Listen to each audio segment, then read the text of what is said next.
Us on this broadcast now is Ahmer Shaheen, a senior journalist who joins us from Karachi for more details on these very serious allegations, isn't it, Ahmer, against senior Pakistani past leadership. These are serious allegations of rape against former Pakistani Interior Minister Rahman Malik while he was in office, and allegations of assault against former Prime Minister Gilani while he was in office. What has been their response so far? Their response has been they would not like to dignify that with a proper direct response. They have denied the allegations. Before we get into this allegation of sexual misconduct and all the way to rape, let's understand who Cynthia Ritchie is. Cynthia Ritchie, if anyone has been following the Pakistani media, is a propagandist of the Pakistani military establishment, and she has the kind of access to military places like fighter jets and tanks and all of that, which is unprecedented. Me as a Pakistani would only dream of sitting in the F-16s and all the airplanes that she is allowed unabated access to. And she is a very typical propagandist, which are very usually hired by the Pakistani military establishment. And their purpose is, it's an established purpose of maligning political parties. They threaten Pakistani citizens using powerful contacts in Pakistan. Amir, and we know who she may be a propagandist, Amir, but these are serious allegations. Shouldn't they be taken seriously? Yes, I was getting to that. So I was just trying to explain what happened before these allegations started, so we have an idea of where we stand. Of course, we should take any allegation. I was reading her Cynthia's tweet about a female journalist, in which she was saying that if that female journalist claimed to be raped, then it would be very hard to believe, and she was commenting on her physical appearance. Of course, that would be ignorant of any journalist to do, including me. So Cynthia's allegations, despite the background that I was talking about, despite all of that, of course, her allegations need to be taken seriously. But the allegations of rape are secondary allegations to as a counter to what happened. The legal lawsuits that were filed. Let's not forget, only a day ago, it wasn't the rape allegations, and I think not in order to undermine the rape allegations, but also to give a clarity of what allegations had been happening 1 day or 2 days prior to the rape allegations, were that she was accusing the slain Prime Minister of Pakistan, the first female Prime Minister of the Muslim world, Benazir Bhutto, of using sex toys, and nobody talks about it because it's such a sad thing from a woman coming from, a murdered woman being accused of, buying expensive sex toys, her son being accused of being gay, and all of the rhetoric that we've listened to very frequently from the quarters of the military establishment. And then once the lawsuits were filed, this allegation of sexual assault and rape came into place. Of course, these are very serious allegations, and despite the fact that she is a textbook propagandist hired by the military establishment, she is a woman, she is a human being, and her allegations need to be investigated just like any other person's allegations would be investigated, including her allegations on India, that India is using hackers to deactivate her account. Right. So, Amir, I was going to ask you, why did the PPP also file a complaint against Cynthia? Because I guess you have answered those questions. So you're saying PPP filed a complaint against Cynthia, and then she came up with these allegations against Rahman Malik and the former Pakistani Prime Minister as well. But we are talking about, serious allegations. So what has any investigation happened? She also claims that in 2011 she approached the US embassy. Any leads on that, or have Pakistani authorities started or initiated any investigation? I don't think, not just that they haven't started any investigations, they wouldn't until they need to.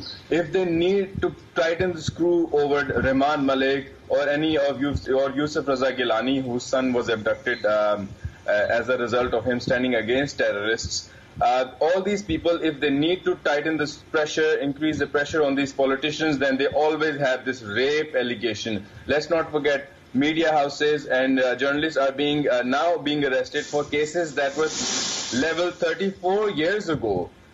So this is something to keep in their sack. The other allegations that Cynthia has been leveling, they have not been investigated. They will be once they need to be.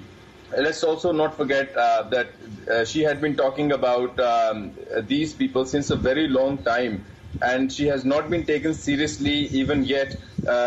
She hasn't gone to any law enforcement agencies. She claims to be officially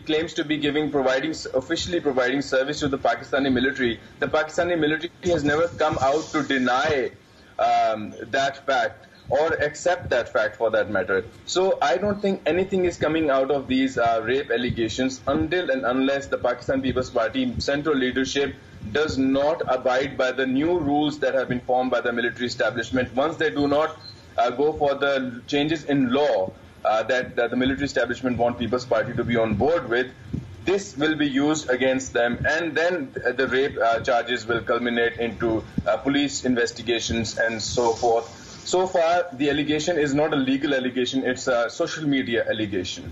Right. Amir, one final question. She's also claimed that her family has been threatened by members of the PPP. Any clarity on that?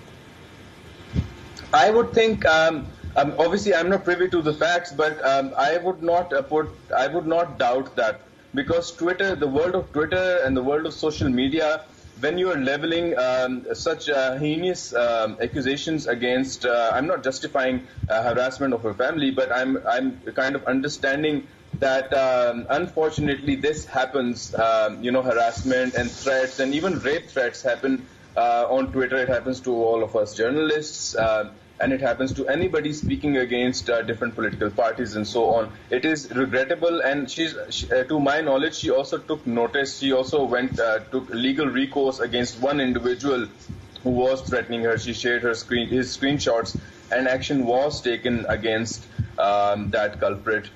This will happen. This happens to people on both sides of the game, the pro-democracy people and the anti-democracy people. Harassment, threats, including rape threats to women, are part of the game on social media, and it's regrettable. But I would think that this is one accusation that one can actually see some weight in. Certainly, social media has its positives and negative sides as well. Amir, I'd like to thank you so much for joining us and giving us all these details. Certainly, this news report has created a lot of ripples in Pakistani circles, and we hope there is a proper investigation. Meanwhile, mass protests continued across the United States of America for the 11th consecutive night over the killing of an unarmed black man, George Floyd, at the hands of a white police officer in Minneapolis. Let's bring you some of the major updates from U.S. cities. Hundreds gathered in Los Angeles to take a stand against police brutality for calling for justice. Nearly 400 protesters marched to Santa Monica City Hall, where they took a knee honoring Floyd. Wants to leave that George Floyd was murdered in Minneapolis. Many protesters even marched on the sand from Los Angeles' Venice Beach to Santa Monica, chanting "Black Lives Matter."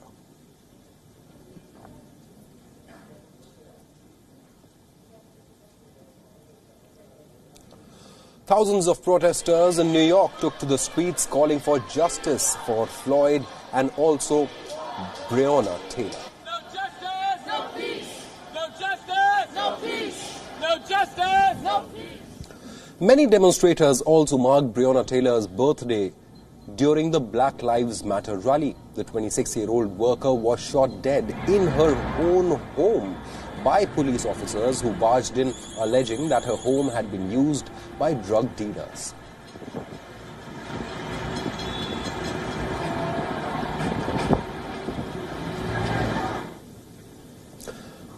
In what was seen as a direct jibe at Donald Trump, Washington, D.C. Mayor Muriel Bowser has changed the name of a plaza outside the White House. He's named it the Black Lives Matter Plaza.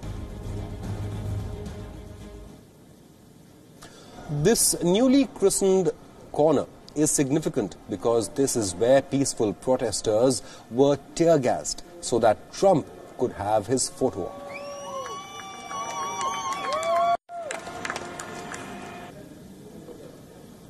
The mayor also unveiled a giant street mural which stretches up to 2 blocks just north of the White House itself. City workers painted Black Lives Matter in yellow along the street leading to the presidential mansion.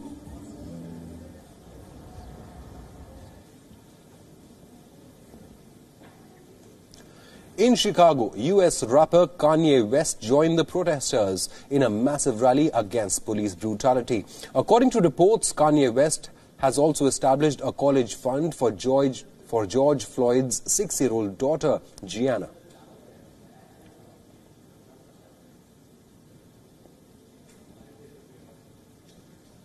Meanwhile, as protests raged across the country, California Governor Gavin Newsom has ordered the state police training program to stop teaching officers how to use a hole that can block the flow of blood to the brain. This was the same police hole that killed George Floyd. California has become the first state to take any action, as other states across the United States of America are considering use of such restraints. Are reconsidering the use of such restraints following the death of George Floyd, which has sparked massive protests not only in the US but across the world. That has no place any longer.